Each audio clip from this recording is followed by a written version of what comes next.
I'd like to call this hearing to order, and certainly want to thank those of you who are serving as our witnesses today. And I do apologize that we're, I guess, over an hour and a half late or close to it. So thank you for your patience. And as you know, we do have difficulty with controlling time up here, and we were voting on the floor. So we do value your being here, and we look forward to your testimony on this important subject. Today's hearing is entitled U.S. Energy Abundance, Manufacturing Competitiveness, and America's Energy Advantage. So I know that this is going to be extremely disappointing for you all, and I'm sorry to say this, but we're not going to have any opening statements up here. So we're going to go right directly to you and listen to your opening statements. So each one of you will be given 5 minutes. And this is a joint hearing. Mr. Terry and I are both, our committees are hosting this hearing, so our subcommittees. So Mr. Ciccio, we'll go with you. You're recognized for 5 minutes for an opening statement. Thank you. Chairmans Whitfield and Terry, ranking members Rush and Butterfield, thank you for the opportunity to be here. The shale gas revolution and lower natural gas and feedstock costs have launched the start of the manufacturing renaissance with announced manufacturing investments of over $110 billion. This is the first wave of investment. The second wave will be from our downstream customers who will relocate to be near their suppliers and reduce their costs.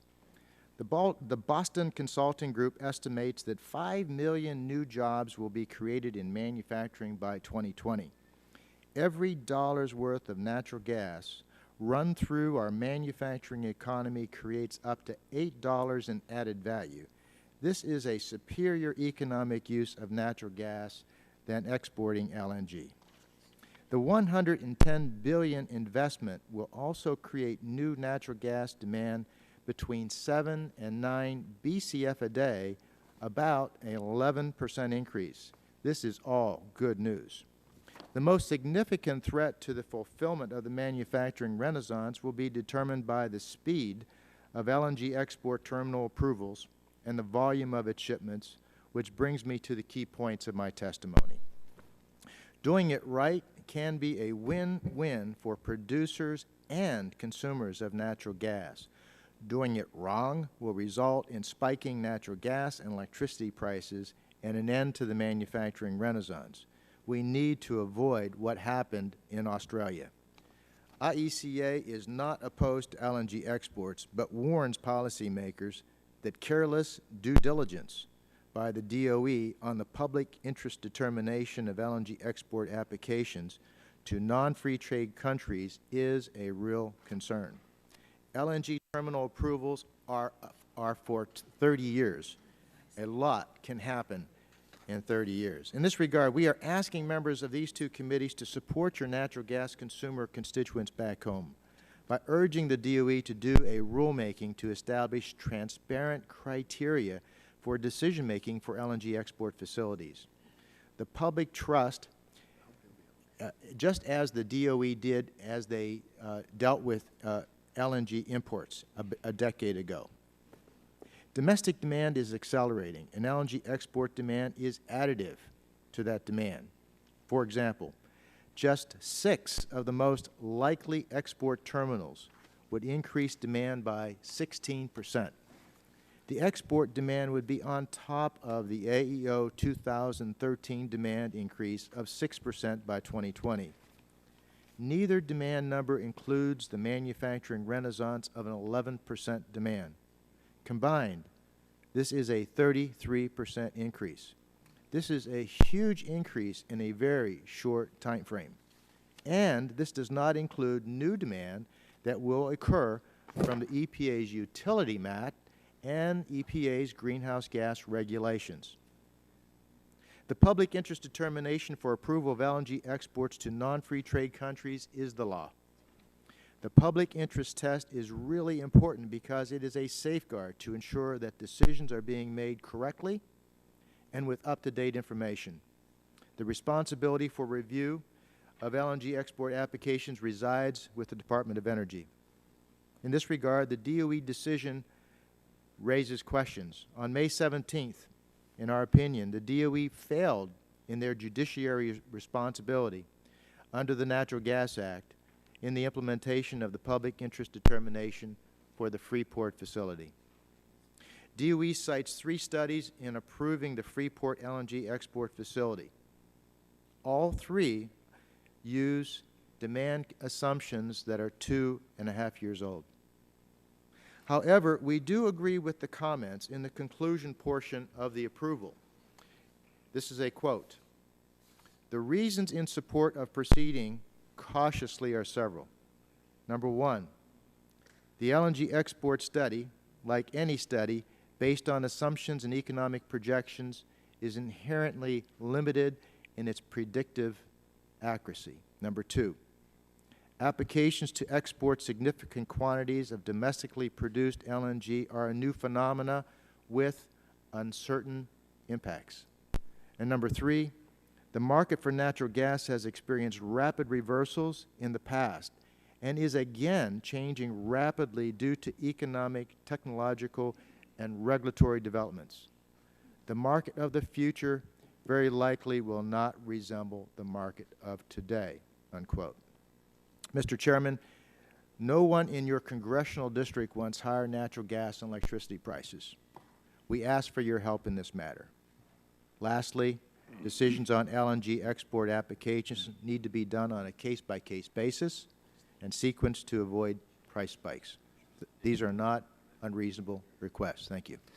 Mr. Ciccio, thank you. And I neglected to say who Mr. Ciccio is, but he's the president of the Industrial Energy Consumers of America, and we thank you for your testimony.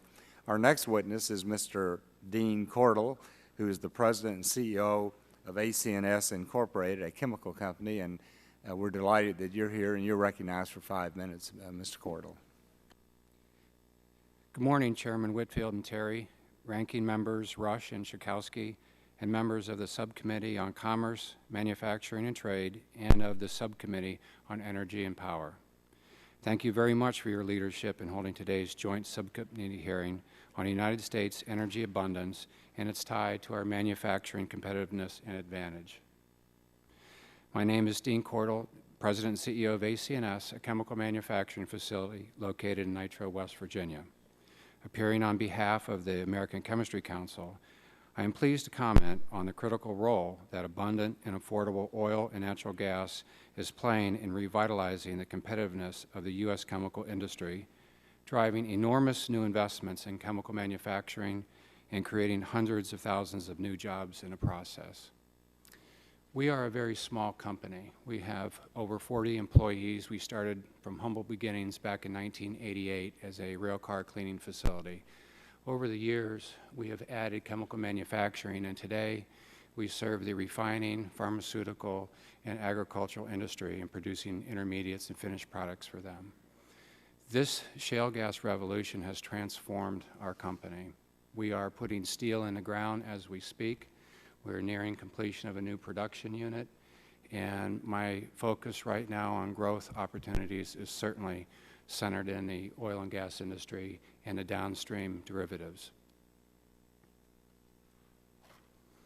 The U.S. chemical industry is highly energy intensive. We use energy inputs, mainly natural gas and natural gas liquids, as both our major fuel source and feedstock. About 75% of the cost of producing petrochemicals and plastics is related to the cost of energy-derived raw materials. Consequently, our ability to compete in global markets is largely determined by the price and availability of natural gas and gas liquids. The consulting firm IHS forecasts that the U.S. has a 100-year supply of natural gas. This abundant and affordable supply of natural gas has transformed the U.S. chemical industry from the world's high-cost producer 5 years ago to the world's low-cost producer today. As a result, the U.S. enjoys a decisive competitive advantage in the cost of producing basic petrochemicals. For example, it costs less than $400 a ton to produce ethylene in the United States, whereas it compares to $1,000 a ton in Europe and even more in Japan. As a result of this cost advantage, dozens of companies are making plans to invest in new U.S.-based chemical production capacity. ACC estimates that more than $72 billion in new capital expenditures will be invested in the U.S. between 2012 and 2020. Roughly half of those investments will come from firms that are based outside of the U.S. The U.S. is emerging as the place to manufacture chemicals now. The supply response from shale gas will directly create tens of thousands of new jobs in the U.S. chemical industry. Policy will play an important role if we are to optimize our competitive advantage. These policies include implementing a true all-of-the-above energy policy that enables all energy sources, including energy efficiency, to fairly compete in the market. Second, we need to keep oversight of the unconventional oil and gas production in the hands of the states. In addition, we also need to expedite permitting and construction of infrastructure needed to move that gas and gas liquids to market. In closing, I want to thank the subcommittee for the opportunity to describe how abundant and affordable quantities of natural gas and natural gas liquids are creating a manufacturing renaissance in the U.S. chemical industry. In a few short years, the U.S. chemical industry has moved from an industry in contraction to an industry facing an era of unprecedented expansion. Thank you, Mr. Chairman.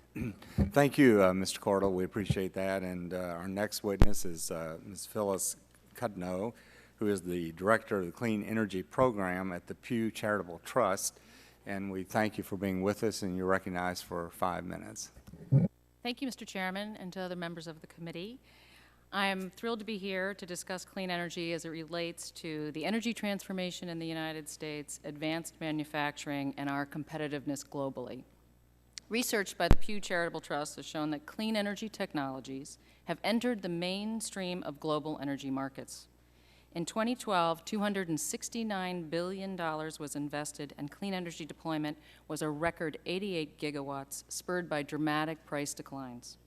Companies and countries are turning to clean energy because it enhances energy security, protects the environment, and represents a tremendous economic opportunity. Indeed, there's every reason to believe that private investment will continue to grow significantly as countries prioritize clean energy. In some markets, renewable energy systems are already the cheapest and best options. Even in oil-rich Saudi Arabia, they've set a goal to obtain 30% of their electricity from solar power. The International Energy Agency predicts that clean energy technologies will provide more than half of electric generating capacity added over the next 25 years. And most forecasters expect trillions of dollars to be invested over the next several decades. In short, clean energy is a significant economic opportunity for U.S. manufacturers. But while the global future of clean energy is bright, U.S. competitiveness in the sector is cloudier.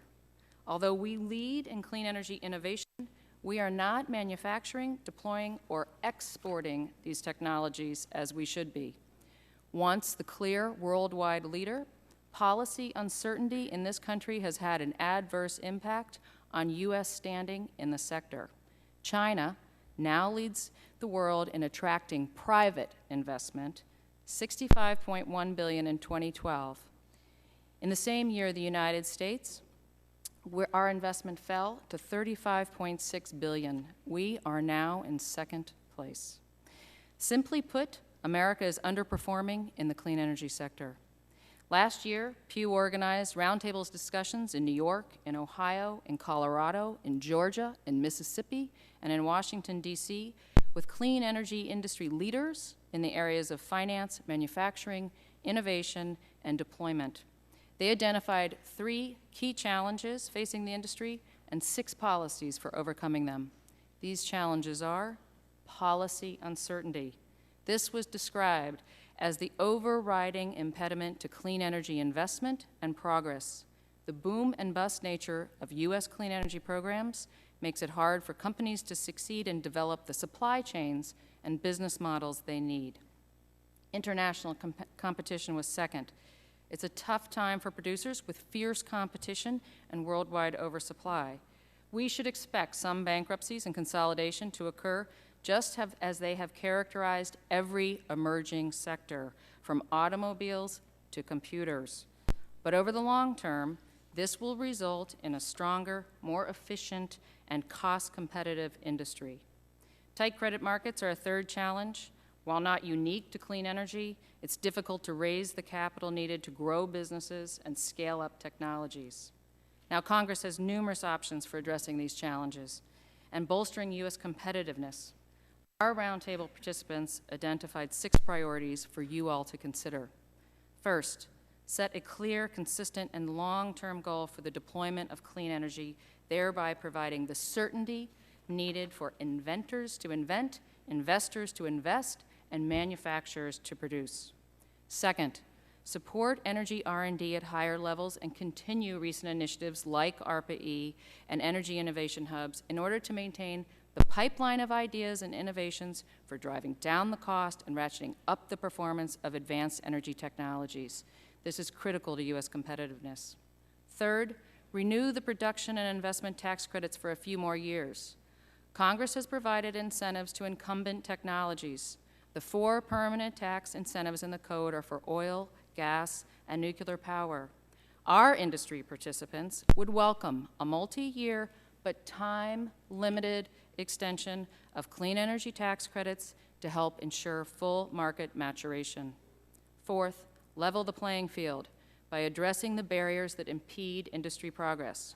For example, pass the proposed MLT Parity Act, which would allow clean energy to qualify for the same tax treatment that is open to investments in the oil and gas infrastructure. Fifth, support manufacturing through Advanced Energy Manufacturing Tax Credit and the Department of Energy's Clean Energy Manufacturing Initiative. And finally, sixth, strengthen and expand trade promotion for exports of American-made clean energy technologies to growing and emerging markets. In conclusion, and in view of current and projected investment trends, U.S. competitiveness in clean energy warrants public and private sector priority and partnership. Mr. Chairman, policy matters. Encouraging innovation, deployment, manufacturing, and trade of clean energy technologies through policy will help ensure America capitalizes on the substantial opportunity for the nation's economic, environmental, and national security prospects. We at the Pew Charitable Trust look forward to working with you and Congress to pass these policies and realize these goals. Thank you very much. Our next witness is Mr. Drew Greenblatt, who's the president of Marlin Steel Wire Products, and we appreciate your being with us, and you're recognized for 5 minutes. Thank you. Good morning. The USA's hit the lottery. This energy blessing will create a lot of jobs. This is not controversial. This should be a unifying thing for our country to get behind. My name's Drew Greenblatt. I'm the president of Marlin Steel. We're based in Baltimore, Maryland. Marlin Steel is a leading manufacturer of custom-made wire baskets, wire forms, and precision sheet metal fabrications. We make 100% in the USA in Baltimore City. We're a fast-growing company. We've grown 7 years in a row despite the recession. Matter of fact, we are number 162 of all manufacturers according to Inc. magazine.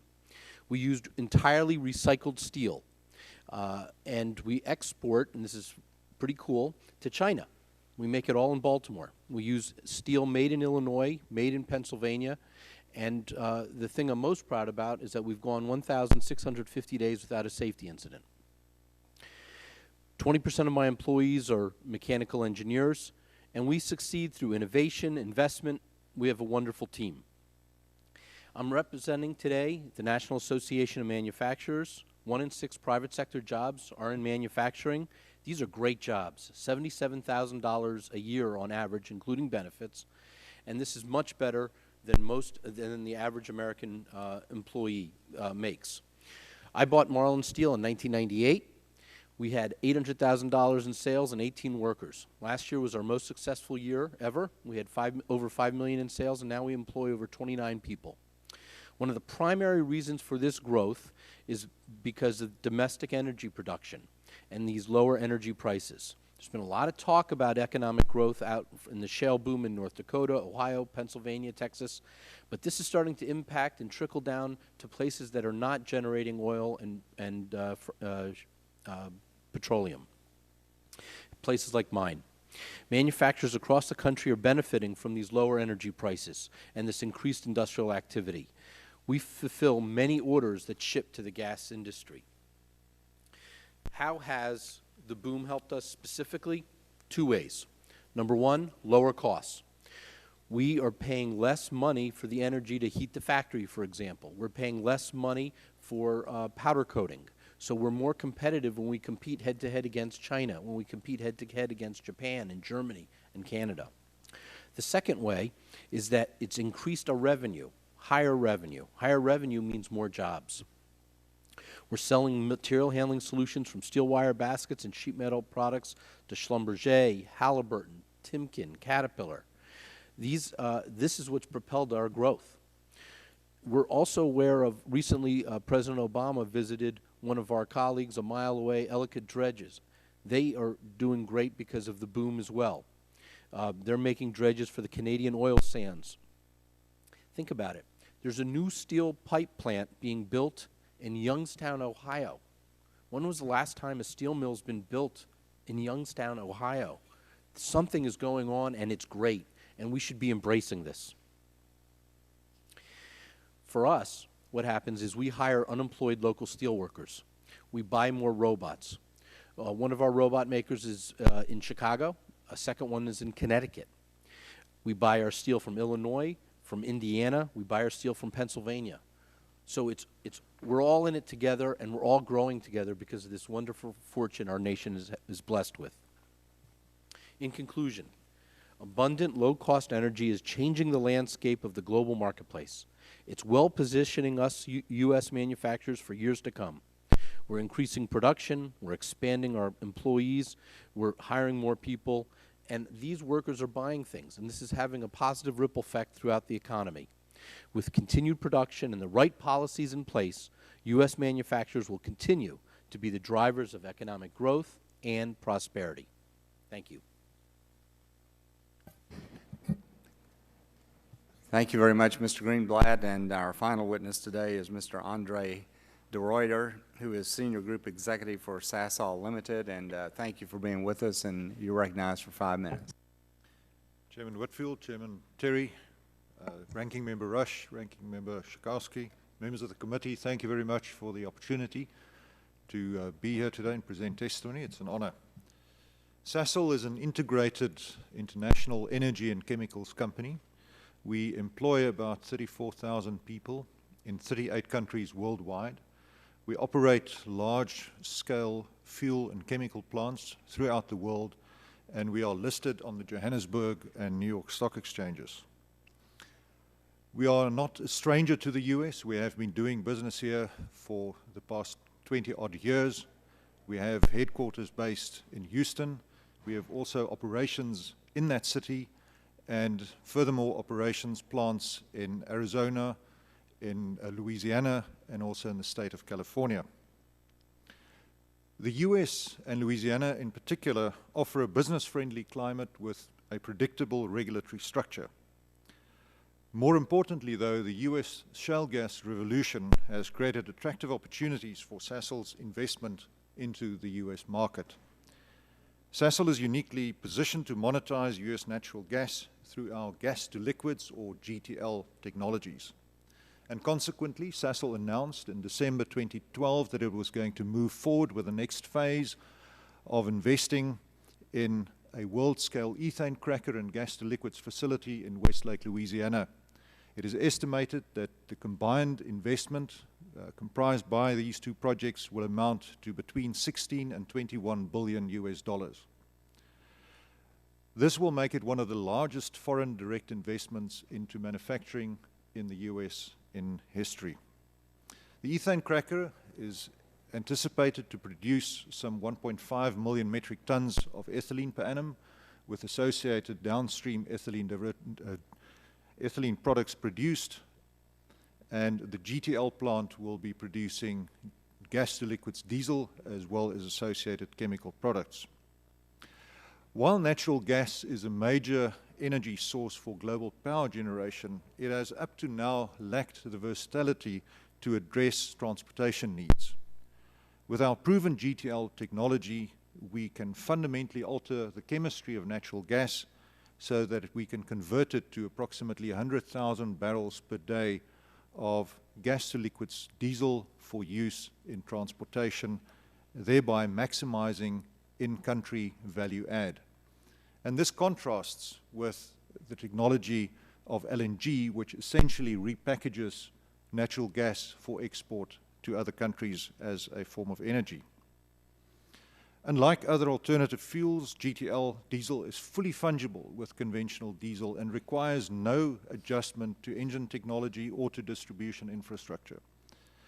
GTL diesel's high quality makes it highly suitable for use as a blend stock by crude oil refineries to upgrade their products into high quality fuels. However, when gas to liquids diesel is used neat, it has the added benefit of leading to lower emissions of particulates and other pollutants as a result of the fact that it contains essentially zero sulfur and very low aromatic compounds. And this helps to improve air quality and meet emission mandates.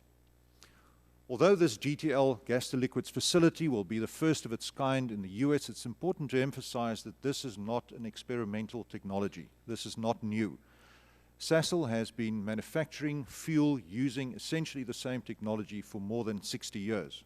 And together with our partner, Qatar Petroleum, we have produced more than 45 million barrels of diesel fuel for export into the international market since the commissioning of our Oryx gas to liquids facility in Qatar in 2007. When we proceed with these projects, it will have a very substantial impact on the US economy. We anticipate that we'll create more than 1,200 direct jobs with an average annual salary of $88,000. 7,000 construction jobs will be created during peak construction, and this will in turn lead to thousands of indirect jobs. Our commitment, however, goes beyond these projects and extends into the local communities where we intend to continue to be a good neighbor and to conduct our business in a safe, socially and environmentally responsible manner. The US will also see increased tax revenues and GDP and an improved balance of trade. Sasol's US projects are a compelling example of how bilateral trade between Africa and the US can yield substantial foreign direct investment into the US, which represents a win-win for both the US and also the South African economies. And we are proud to be driving the next phase of our growth into the US. And we encourage Congress to continue to promote policies that stimulate the development of natural gas, and we really look forward to taking advantage of this opportunity. Thank you, Mr. Chairman. I will take any questions. Mr. DeRuiter, thank you very much, and thank all of you for your testimony. We have the Farm Bill on the House floor today, and we're going to be going to vote again soon. So we're going to allocate to every member 3 minutes for questions only. And so I'd like to start my 3-minute time now. I'm going to recognize myself for 3 minutes. But on my questioning time, I'm just going to make a few comments. First of all, this is a very important hearing.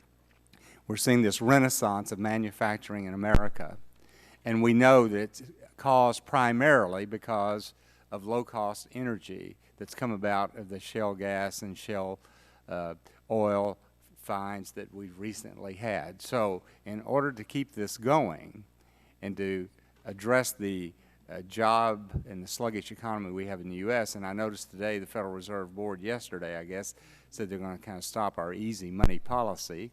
So we may see interest rates start edging up soon. So the policies that the U.S. government adopts is going to have a dramatic impact on the cost of energy. And energy costs are a key component for continuing to grow our manufacturing base and create jobs. And so when we talk about that, we're talking about the regulations, we're talking about and all of the above energy policy, which many of you talked about specifically in your testimony, But I would remind everyone once again that the Obama administration says in all of the above, but they systematically are trying to eliminate some fossil fuels, particularly coal. And I noticed, I was reading the Federal Register footnotes on the proposed greenhouse gas new source performance standard for new electric generating units. And in the Register, it says the Department of Energy National Energy Technology Laboratory estimates that when that rule becomes final, that the technology that the coal industry would have to use to meet the emission standards would add 80% to the cost of electricity. That one standard, 80% increase. So we're all excited now, and we feel good about these low energy costs. But as we move forward, we have to think about the policies and the impact. Because I, for one, as many of you said in your testimony, do believe we need all of the above. Green energy alone is not going to get it done. So thank you very much for your testimony. I look forward to working with all of you as we move forward. And at this time, I'd like to recognize the gentleman from Illinois, Mr. Rush, for 3 minutes. I want to thank you, Mr. Chairman. We do have an incredible opportunity here to address both the threat of climate change and to secure U.S. leadership and U.S. Jobs in a clean energy industry worth trillions of dollars. Today's witnesses testified about how low-cost natural gas benefits the economy and is leading to a manufacturing renaissance in the U.S. But natural gas, Mr. Chairman, is not the only domestic energy source creating good manufacturing jobs in this country. Last year, the U.S. wind industry employed more than 80,000 Americans, including more than 25,000 in manufacturing jobs. The solar industry employed more than 119,000 U.S. workers, including more than 29,000 in manufacturing sectors. Many predict that the clean energy sector will be the most important energy industry of the century. And my question is directed to Ms. Cutno. Ms. Cutno, how large is the global clean energy market, and how much is it anticipated to grow in the future? Well, thank you, Mr. Ranking Member. Mr. Rush, most forecasters are saying that there will be between $5.9 and $7 trillion that will be invested over the next 10 to 15 years in the sector. The International Energy Agency predicts that 50% of all new capacity additions across the world are going to be renewable. Other estimates are that it's much as 70. Here in the United States, last year, 49% of the new installed capacity was renewable, 30% was gas. So together, these two things actually work very well. So I think it represents a very significant opportunity, particularly as a country that has invented these technologies and can ship and export them and sell them around the world. Thank you. What role should federal funding for advanced energy technology development play in rebuilding America's competitive advantage in clean energy innovation, and where should we focus our investment? Well, Mr. Rush, that's a very good question. We, in talking to clean energy leaders across the country, business leaders, have said time and time again that policy uncertainty is an impediment to their progress. It is the single largest factor that chills greater investment and deployment, export and manufacturing. This committee has heard many times business talk about uncertainty as it relates to regulations and policy, and clean energy is no different. It's just another form of technology. So if we want to support this sector, and we should, we need to put together a long-term policy signal that will give investors the signal they need to invest, to move capital off the sidelines, and for manufacturers to scale up and produce those technologies that we can sell around the world. Thank you. I yield back. Thank you, Mr. Rush. Now I recognize myself for my 3 minutes. Appreciate all of you being here. Since 2008, during the Great Recession, we lost over 5 million American manufacturing jobs. We're seeing an uptick. We've had 500,000 new jobs created within the last year to 2 years, and a lot of them are in the industries that are heavy in, energy users, particularly natural gas. So it's interesting, or that's the purpose of having the hearing here. We want to see, A, is it the low cost of natural gas that's generating this resurgence in manufacturing jobs? Are there other reasons? And so I'm going to kind of flip it over, the question here, and flip it over to the other side of the coin and ask. We've had the testimony about pro-natural gas. What are the other obstacles that you've observed in your expansion within your own industry, of any barriers, speed bumps, or whatever, that maybe we can address? Mr. Ciccio, you go first, and then we'll just go from my left to right. And make it quick. Speed bumps for energy-intensive manufacturers are many, including regulations.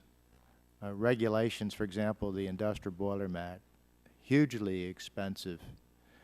Manufacturers, in terms of the next speed bump, are concerned about what happens to electricity costs as a result of EPA regulations on the electric utility sector that's forcing coal to gas.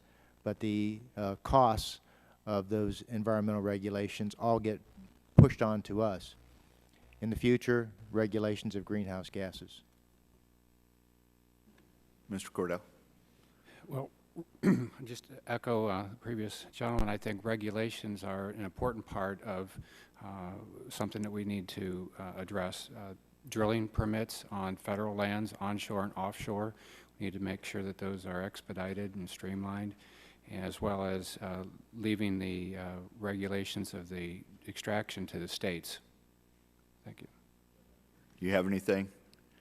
A little bit out of it. Well, I would offer something positive, which is I think everyone on the panel and I would agree that one thing that our manufacturers need is support for industrial energy efficiencies such as combined heat and power or waste heat recovery. This, as you know, reduces the cost of energy, and they're installed here in America by American labor, and they spur tremendous private investment as well as making all the products more competitive around the globe. So I think that's something that this committee could certainly support, is combined heat and power industrial energy efficiency. Mr. Greenblatt. I agree with all the impediments that were just mentioned. Another big impediment is that it's a global economy, and we're competing against Canada, we're competing against Germany and Japan, and our tax rates are not competitive. We're in the 40-something percent, 40% tax bracket, and we're competing against Canada, which is at 15%. That's hard to whop them.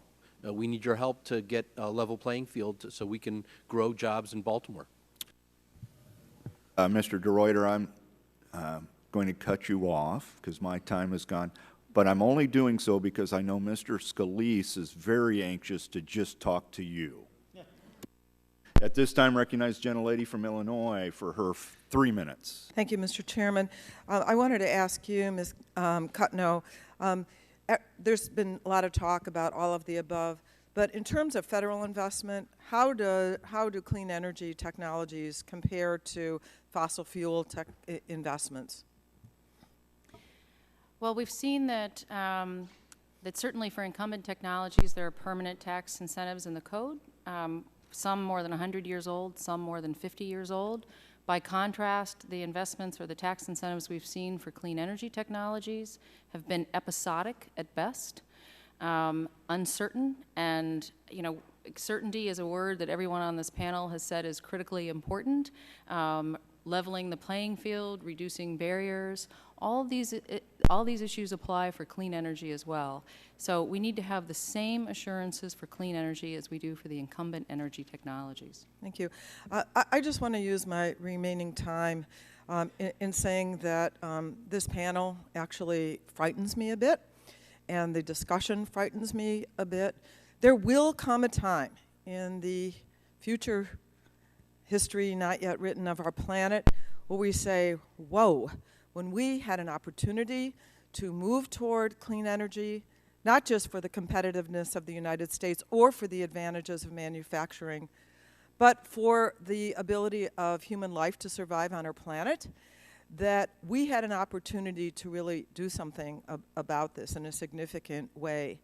The world can afford to burn, we're told, about 565 gigatons of carbon dioxide over the next 50 years before we reach 2 degrees Celsius increase and disaster that could follow.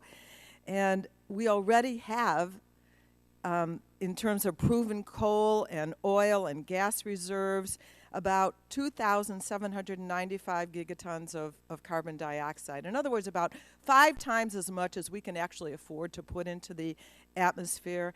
And I feel an obligation at this moment in history to my children and my grandchildren and future people on this planet that we need to shift toward clean energy technologies to prevent calamitous consequences in this world. So before, Mr. Greenblatt, I'm happy that you have the jobs in Illinois, and I'm happy that you embrace the idea that Ms. Cutno talked about, that we could be more energy efficient. But this idea now, hooray, we've got all of this, this natural gas, this abundance. We can be an exporter of fossil fuels to the world. We can be an exporter, make a lot of money by developing and exporting clean technologies, which are the technologies of the 21st century, I hope. And I yield back. Thank you. And now we recognize the Mr. Scalise. You are recognized for 3 minutes. I'm sure you meant to say the gentleman from Louisiana, right, Mr. The Chairman? gentleman from. I appreciate you yielding, and let me start by saying that this panel excites me. I think the fact that we're here in a committee here and in Congress talking about how technology and energy is revolutionizing our country and not only creating tens of thousands of really good high-paying jobs, which is something that we ought to be focused on every single day, but also allowing our country to be independent of energy. Here's one case where we've got the opportunity to reduce our dependence on many cases Middle Eastern countries who don't like us, where we're sending billions of dollars to countries who use that money against us to kill Americans in some cases. And so the revolution in energy is I think, one of the most important things if we want to get our economy back on track, get our country moving again, create jobs, and create the energy security, I think, that Americans expect and deserve. And so I think it's important that we talk about just what's happening in the real world with some of these new technologies in energy. And again, it's exciting to see what's happened. I know in my state of Louisiana, we've seen it in these shale plays, up in Haynesville Shale, up in North Louisiana. You drive up and down the interstates and you see trucks moving pipe, you see people working, you see very low unemployment, and we're creating American energy.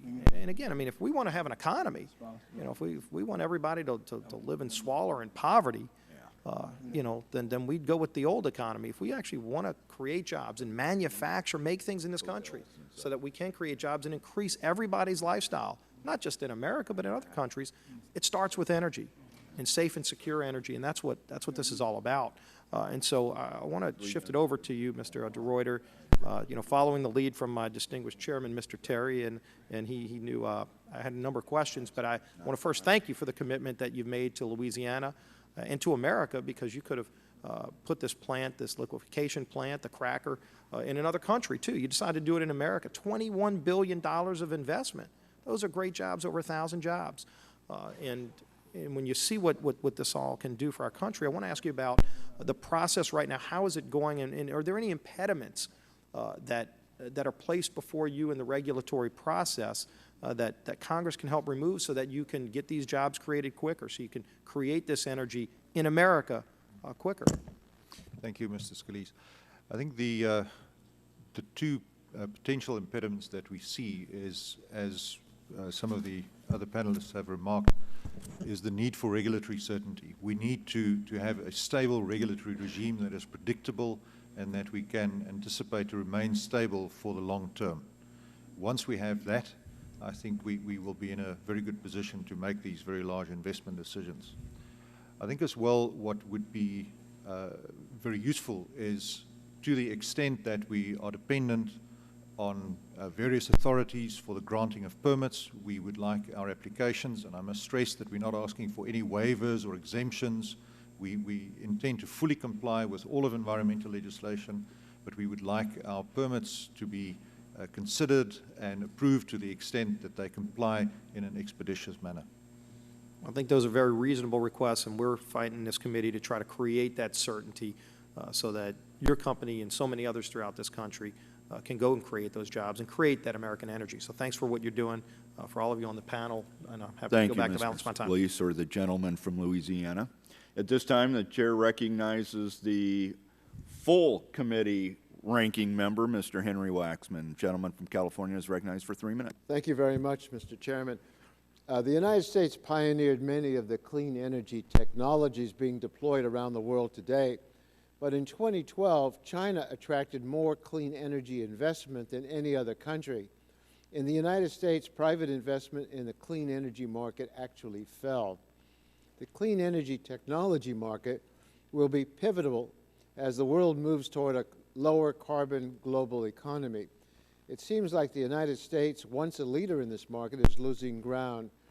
Ms. Coutinho, your organization held a series of roundtable discussions with industry and experts to discuss impediments to clean energy investment in the U.S. What did these experts identify as the overriding impediment? Well, thank you, Mr. Waxman. Their overriding concern was the policy uncertainty that they face in the current policy environment. They talked about a number of things, but that really was the biggest impediment to them being able to raise private capital, being able to scale up to manufacture, and frankly, they have said, look, energy is a place where Congress has set goals in the past. What makes China a safer bet than the United States right now in terms of clean energy investment? China leads the world in not only installed capacity, sir, but they also lead the world in terms of attracting private investment. America used to lead the world, frankly. We created many of these technologies, and in a study that we conducted looking at the U.S.-China trade relationship, there are clear advantages that the United States has: advanced manufacturing, innovation, while China's advantages are really low-cost assembly. But it comes down to the uncertainty. There's a lack of consistent clean energy plan, and investors can't rely on policy to provide direction. Is that Yes, sir. what you found? Now, in your roundtable discussions with industry, did the participants identify EPA regulations as an impediment to investment in the United States? They did not. What about setting a carbon cap or putting a price on carbon? Would that provide clean energy investors with greater certainty about the purpose and direction of our energy policy? What were the views on that?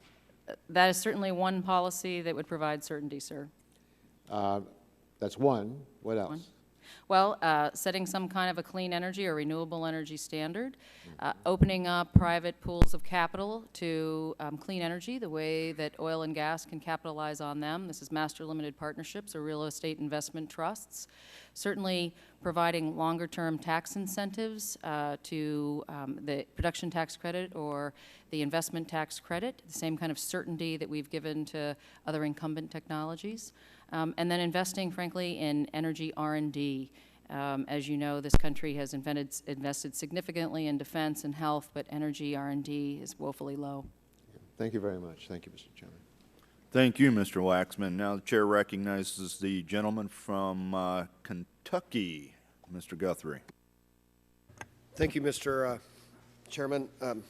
First, on the last comment, the carbon cap, I think, would be more certainty for clean energy because it would make incumbent energy more expensive, which is kind of what we're discussing here today, how America's energy boom has helped in manufacturing. My family's in manufacturing, and I can tell you from firsthand experience when my father walked into a Ford plant as a union operator and ended up owning his own business, The pathway to the middle class for our family and for most families is right through the manufacturing floor. I mean, we've seen it throughout. And in Kentucky, we've seen we're the #1 aluminum state in the country, and we used to be one of the top textile states in the country. And textiles in the 90s moved offshore because it was high labor intensive. Aluminum has stayed in Kentucky because it's high energy intensive. So our competitive advantage is, for the aluminum industry anyway, which is what my family's a part of, is the fact that we have cheaper energy rates. Particularly in Kentucky, it's a coal state, so I don't have coal in my district. I don't think I have a lump of coal in my district, but 94% of Kentuckians get their power from coal, and that's attracted the investment in jobs that pay $65,000 to $70,000 a year for hourly workers in the aluminum industry. And so it's very serious when we talk about raising the price of it. And I would love to see clean energy be as competitive and equalizing the tax and the incentives. That if one group gets it, I think that's a fair point to make. But raising the price of incumbent in energy to get some other type of energy to be competitive is something that would concern me. And I don't know if anybody wants to talk on specific regulations that you've dealt with. I know we are kind of in general with Mr. Terry, that you've dealt with that has actually, the EPA has done this and it's raised the cost of your energy and made you less competitive. As a matter of fact, aluminum, about 35% of the cost of producing aluminum is the cost of electricity or energy. Relatively small changes to the price of electricity has a immediate impact on their competitiveness. And in Kentucky, for example, well, Kentucky or anywhere else, you find coal-fired power plants, you will find lots of manufacturers. Why? Because coal provides low-cost BTU power. And we compete globally with all types of companies, including companies that are owned by sovereign states. So costs are everything. And EPA regulations on these coal-fired power plants and the proposed regulations, greenhouse gas regulations on new and existing facilities are of great concern. And I don't know companies that looked at Mexico to invest, but the difference in energy did not make up for the differences in labor. So they're able to pay people higher wages because they're driven more by energy costs than they are by labor costs. And that's, anybody else have this? I've only got 7 seconds. I guess I'll yield back. Gentleman yields back, and we recognize Mr. McNerney, gentleman from California, for 3 minutes. Thank you, Mr. Chairman. Mr. Cordell, briefly, if you would, just to satisfy my curiosity, how is the natural gas mostly used? Is it used as a chemical, as a solute? Is it used to create heat through burning, or is it used to create electricity? Just curiosity. So if you give a brief answer, I'd appreciate it. In two primary ways. We use natural gas to fire our steam boilers in our chemical production facility. Right. And the overall lowering of that cost has certainly helped us dramatically. In the overall chemical manufacturing industry, it's a raw material. It's a ingredient in what we make in terms of our products. So is that where most of the natural gas is used, as an ingredient in the product? Well, the natural gas, when it comes out of the ground, it has several components. It has ethane, propane, and a few other things. And the ethane is the key raw material that is cracked and turned into ethylene, ethylene oxide, and then eventually it comes into polyethylene in the plastics that we use every day. Thank you. Ms. Cutno, I'm very sympathetic to your comment about predictability. I was in the industry for many years, and I saw boom and bust cycles because of the production tax credit and so on. We'd lay off people, and our suppliers would go away, and you'd have to rebuild every cycle, all your suppliers. It's very difficult. So I sympathize with that. I think we need to be sensitive to that here in the committee. Could you tell me what advantages, what policy advantages that the fossil fuel industry has that the renewable industry does not have? Certainly.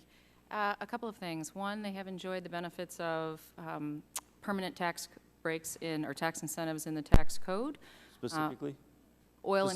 Specifically, what oil and tax gas. breaks?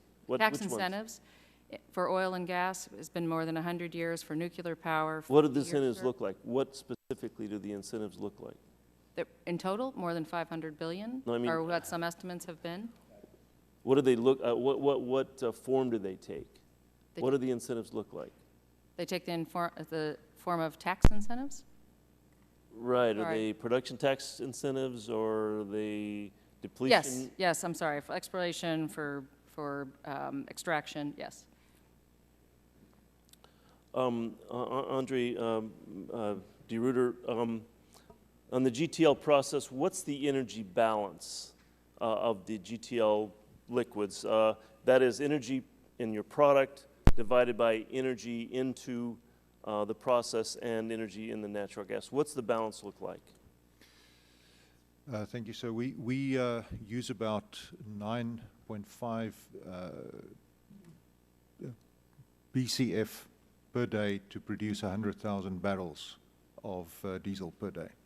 So you could work out the balance from that. So you don't have a number, a balanced number on top of your head? It's a ratio between Right. gas in, natural gas in, and diesel out on the other side of the process. Plus energy into the process. Yes, well, that includes the consumption of energy in the process itself. Okay, well, Mr. Chairman, I've ran over already. Thank you. Now the chair recognizes the gentleman from West Virginia, Mr. McKinley. Thank you, Mr. Chairman. I've got, in 3 minutes, we're going to have to run pretty quickly through this, but Ms. Catino, just quickly with the question to you was, and I liked your comments about the clean energy technology and research, and you know with National Energy Technology Laboratories, they've been very focused on trying to make that accomplished, but yet you're aware that their research budget was cut by 41%. So when the president did that, would you agree with that? I think that it's our opinion and the opinion of many It's studies. really a yes or no. Would you agree with the president to slash research into R&D on fossil fuels? On fossil fuels or on clean energy? We think Well, that it's the all- R&D it's all budget one should and the be same. It's increased. I'm going to take that across as a the no. board. Mr. Ciccio, let's, if we could run down with you quickly with this. In the 112th Congress, the EPA continually talked about during their hearings that they thought that more regulations were actually going to help the manufacturing industry. And they suggested that for every $1 million spent in higher and more comprehensive regulations, for each million, it created 1.5 jobs. Would you agree that there are 1.5 jobs created for every $1 million in new regulation? No, and I don't think any manufacturer would. Mr. Cordell, what are your thoughts? No, I wouldn't agree with that. Okay. From yours, from Martin Steele?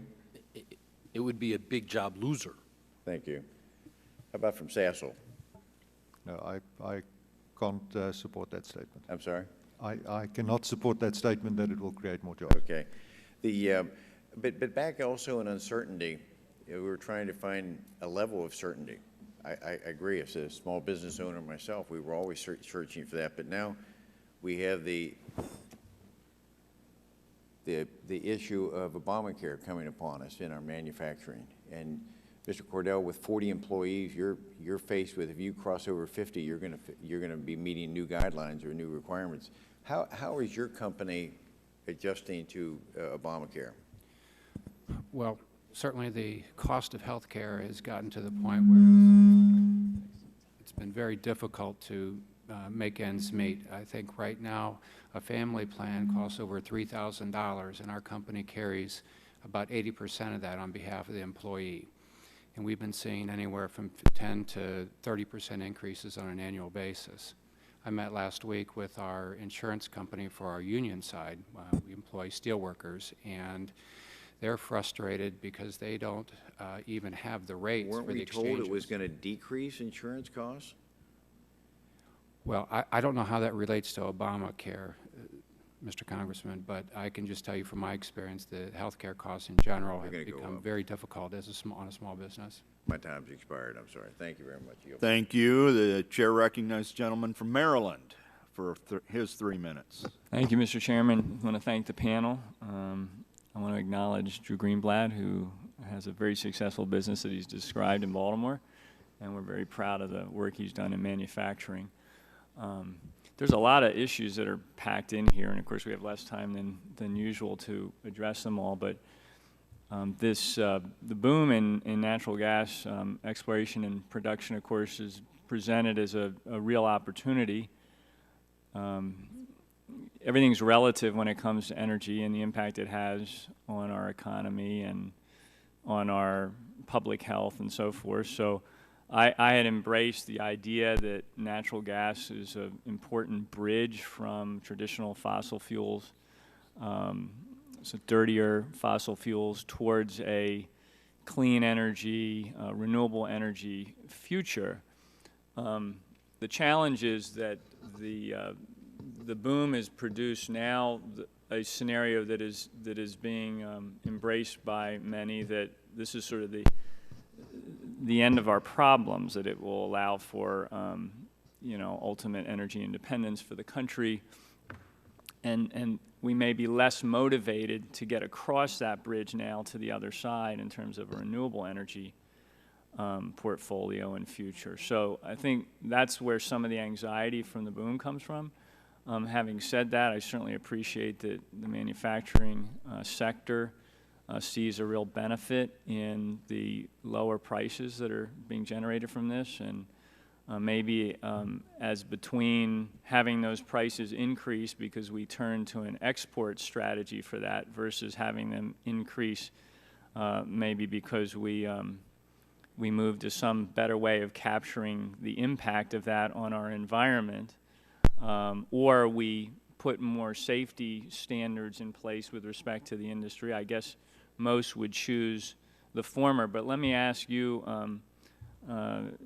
Greenblatt, you're certainly benefiting from the natural gas boom and the impact that's having, but I would imagine you also, over the long term, aspire to take advantage of clean energy and renewable energy opportunities that may be able to be sort of inputted into your operation. Maybe the pricing isn't there yet, but you're innovative enough and creative that I imagine you've got that on the horizon. I thought you might want to talk about that for a second. We've explored it. It's something we would love to do. We've looked at putting solar panels on our roof. The math isn't there yet. It would be a wonderful thing for it to occur, but we're not there yet. And my hope, as I yield back my time, is that we can strike the right balance so that it's cost effective to pursue a number of these different opportunities, and that we can safeguard, as I said, public health and other concerns that we have. With that, I'll yield back. Thank you. The chair recognizes gentleman from Ohio, Mr. Johnson. Thank you, Mr. Chairman. I'm going to move quickly here because I've got several topics I'd like to address. Mr. Ciccio, I noticed that you have a list of new projects listed in your testimony that could be at risk if the U.S. approves applications to export liquid natural gas to non-free trade agreement countries. I was surprised by some of these companies that you listed, but one in particular caught my eye, and that is the Vallourec and Mannesmann factory, or V&M Star expansion in Youngstown, Ohio. So my first question is, do you know what they make there? Of course. Okay. You know, they make the very steel and the tubes that's going to be used to transport liquid natural gas to market. They're going to benefit from the exporting of liquid natural gas. Why would you suggest that they're going to be hurt by the exporting of liquid natural gas? Well, my testimony is, I guess, is not clear enough, but it says we are not opposing exports. It's how the DOE proceeds. No, but why do you list that company as one that's going to be hurt by the exporting of liquid natural gas? Because if you export a lot of natural gas, it increases the price of domestic natural gas and electricity. But the companies that make the materials that export the natural gas, they're going to benefit from this. Let me move on, because I don't want to get into a debate here. We have a fundamental disagreement. Let me ask you this: you list a number of chemical projects that will actually benefit from increased natural gas production. In your testimony, a recent ICF study projected that employment in the chemical sector would actually increase with LNG exports due to the need to process greater natural gas liquids. Do you agree or disagree with the ICF study conclusions? You disagree? We do. Okay. You know, there are a lot of ethane cracker plants being planned all across the country. If all of the cracker plants get built, wouldn't the rest of the natural gas users see increased prices for natural gas and ethane? If there's increased production of ethane, it doesn't necessarily, you will get residual Okay, I'll increases take in that as- supply of natural gas, but not necessarily higher prices. I'll take that as a yes. You know, there's a limit, there's nearly an almost limitless supply of natural gas if the federal government doesn't mess up the opportunity. And from a manufacturing perspective, if we aren't forced to use gas for power generation instead of cheaper coal. You mentioned that a little earlier. I would just suggest that your time and the time of your members would be better spent helping us make sure that the administration doesn't stamp out the coal industry, which is the most cost-affordable, reliable form of energy on the planet. And with that, I yield back. Thank you, Mr. Johnson. And at this time, I ask a unanimous consent that each side has one more set of questions, so the next person on both sides will be the last. Then we'll close, gavel the hearing. Could I amend that and let the two, like 6 people? What's that? One more each side. And unfortunately, you got beat out by one, Gene. Unless Ms. Matsui wants to split it with you. No, I don't want to take Doris's time, but I also know that some of us have been here, and obviously it's an important panel. Well, so. the option. Okay, then the alternative is we will come back at 2:30. Let's go with the questions and see if we can get it done. All right. Ms. Benson, recognize. Thank you, Mr. Chairman, and thank the witnesses for being here today. As we continue the broader debate on energy exports, we must not overlook clean energy technologies and the strong role they'll play in transitioning our country to a clean energy economy, mitigating climate change, and strengthening our national security. While exporting LNG is certainly an issue worth delving further into, I want to ensure that it is just one piece of a larger export strategy, a strategy that also includes clean energy technology exports. My home district of Sacramento is home to over 220 clean technology companies, many of which are small and medium-sized, who are exploring ways to expand their businesses by exporting their products to foreign markets. However, unlike large companies, small businesses simply do not have the resources, time, and manpower to effectively promote their products abroad. They need proper assistance to compete in the international marketplace. To this end, I've introduced the Clean Energy Technology Manufacturing and Export Assistance Act.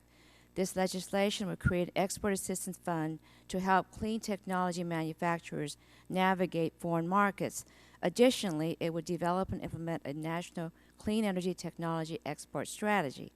Ms. Cutno, including your testimony is policy recommendations to expand markets to U.S. clean energy goods and services. Do you believe developing a national clean energy technology export strategy would help achieve this goal? And what do you believe are factors that should be considered in any sort of export strategy, and why? I absolutely think we ought to have a national strategy to export clean energy goods. Mr. Scalise earlier talked about American-made energy and Saudi Arabia or countries in the Middle East. We can export to these countries. Saudi Arabia is going to spend $100 billion on solar, and they ought to buy American-made solar. So there's a huge opportunity to do that, and I think any strategy ought to be to open up markets and to ensure that small businesses have access, the same access that large businesses do. Okay, thank you. So do our international competitors help their small and medium-sized clean tech businesses facilitate exports to the United States? Yes, they do. Okay. How can U.S. clean energy exports benefit the quality of life for people in emerging economies? Well, 1/3 of the world's population is without electricity, and we're seeing a very aggressive push in many areas around the world. Distributed energy is already the best and cheapest option in many of these locations. We know that there's going to be a compound growth in areas of Africa, Latin America, and Asia in terms of energy growth and clean energy investment. So we should be there and exporting to those emerging markets. Okay, thank you, and I think I yield back whatever I have. Thank you. At this time, Chair recognizes the gentleman from Colorado. Thank you, Mr. Chairman. And Mr. Ciccio, emerging reports from nonpartisan think tanks like BPC and Brookings are talking about and suggesting that domestic natural gas prices that will drive exports and not exports driving natural gas prices. So it's actually that the natural gas prices will drive exports, not exports, so driving natural gas prices. Do you agree with that? Well, low natural gas prices relative to foreign markets, yes, will drive exports, of course. So Mr. De Ruyter, you agree with that? Yeah, absolutely, I agree. Yeah, very good. So I think just want to get that cleared up, and then I would yield my time to Mr. Olson. I thank my colleague from Colorado, and welcome to the witnesses. I'm with a short time that I'm going to attempt to curb my instincts as a Texan and brag about the Lone Star State. But here goes. I represent a suburban Houston district. We have 125 companies operating in the refining and petrochemical industries in Houston. The region is expecting $35 billion with a B dollars in new capital investment over the next 3 years. The construction from these investments will create over 100,000 jobs and contribute over $800 million in taxes. Those are big numbers, even for Texans. I have a few questions about cheap natural gas bringing competitors, foreign companies, to our soil. And Mr. Greenblatt, I'm thrilled to hear about the growth of your company in Baltimore because of increased shale gas production. And I'm wondering how to bring your business to Texas. But I love the fact, too, that you're exporting to China. Do you think every of your foreign competitors, maybe one from China, will come bring their operations to the United States due to lower energy costs and probably some favorable tax treatments from the home countries? Yeah, I think lower energy costs is going to be a boon to, is going to create a boom in foreign direct investment. I think many companies will reposition and look at the globe and think of us differently and in a very positive way because our cheap energy prices. Thank you. One more for Mr. Cordell. Sir, could you discuss in a little bit of detail here with the limited time what the shale revolution means for foreign manufacturing investment here in the United States? Foreigners come to our country to manufacture. Certainly. It's been a tremendous increase in investment in the United States. I believe BAS and Total are investing in your state, in Port Arthur. It's a $1 billion project. And we've had almost $70+ billion in capital announcements in the last couple years. This really is a game changer. Never before has the competitive playing field been tilted in our favor. It's always been the other way, and we need to put in policies that will ensure that this is a long-lived, it's real, it's here, and we appreciate what you're doing today and the rest of the committee regarding this issue. I'm out of time. One final comment. Go Spurs! Object.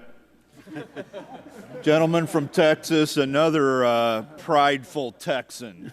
Well, thank you, Mr. Chairman. And unlike my neighbor and colleague, it doesn't take a Texan too much time to brag about Texas. But let me, I represent a district in Houston and area, and it one time had the largest petrochemical complex in the country. And every one of our chemical plants in our district in East Harris County are announcing expansions.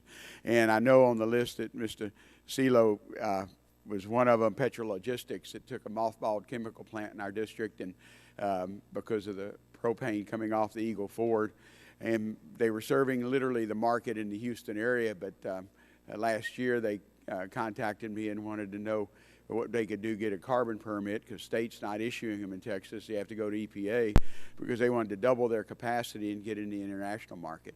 So we're seeing that literally all over the petrochemical complexes from Mississippi River down to Corpus Christi, Texas. So, and let me, I know my ranking member, Mr. Waxman, I know China's expanding on their greener energy production, but they're also, they in India are building 76% of the coal plants in the world. So China's doing everything. They are somewhat free enterprise, but we also know they're a command economy.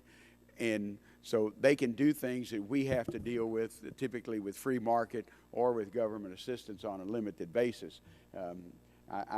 Although some of my plants think the EPA orders them around, but we do know there's an appeals process for that, and in China there may not be that. Some of the questions, Mr. Cordo, are you seeing similar expansion in West Virginia like I'm seeing in East Harris County? Not to the scale that you're saying, but we are very hopeful. We're working very hard as a state and an industry to attract foreign and domestic investments in the region of Kanawha River Valley. As you know, we have a rich tradition in chemical manufacturing. Yeah. I noticed, in fact, I got to visit some of the plants, chemical plants along the Ohio River, both in Ohio and in West Virginia. You mentioned that supply response for shale gas has directly created 46,000 jobs in the chemical industry due to expanded chemical production. What's the average salary for those jobs? I believe we're around $77,000, $78,000 for those jobs, for the chemical operator must be jobs. nationwide, because I know in my area, our WorkSource talks about the average salary is about $86,000 for those chemical plant jobs and refinery plant jobs, because they're also expanding. What policies are needed to maintain the long-term low-cost energy advantage? Now, I understand that, you know, I have that industrial complex that, but I also have a lot of service companies who actually continue to work, Eagle Ford and all over the country, literally. And but, for example, is the federal government made it difficult to use hydrofracking? What would that mean to some of your businesses? In terms of hydraulic fracturing, I think the states are best suited to handle the regulation of that activity on the extraction side. All right. Okay. I know are we close to the time? Mr. Reuter, one last question. You talked about the length of the gas to liquids facility that you're building in Louisiana. You also talked about South Hall currently operating with our, to estimate are you estimating the greenhouse gas savings associated with blending GTL diesel in U.S. refineries? Has GTL technology ever been used here, and would our refineries have to add or update their equipment to handle it? No, the refineries would not have to update or change their equipment. They can use it straight as a blend stock, and in fact it would improve the quality of traditional crude-derived diesel by blending in gas to liquids diesel. Has it ever been used in the United States? Yes, we have in fact exported diesel to the U.S., and we have also supplied GTL jet fuel to the Department of Defense, who uses it for experimental purposes. Okay. I appreciate the opportunity. Thank you, Thank Mr. you, Chairman, Mr. for your Green, and patience. you have to stay. I have unanimous consent request to submit an article from E&E on Exelon blame subsidized wind markets article. Hearing none, so ordered. Now your job is done. I want to thank all of our panel here. All of you were awesome, and your testimony and very informative. Members have 10 days to submit their questions. Panel, I would appreciate if we submit questions to you that you answer them within a timely manner. Timely is not several months. With that, we are adjourned.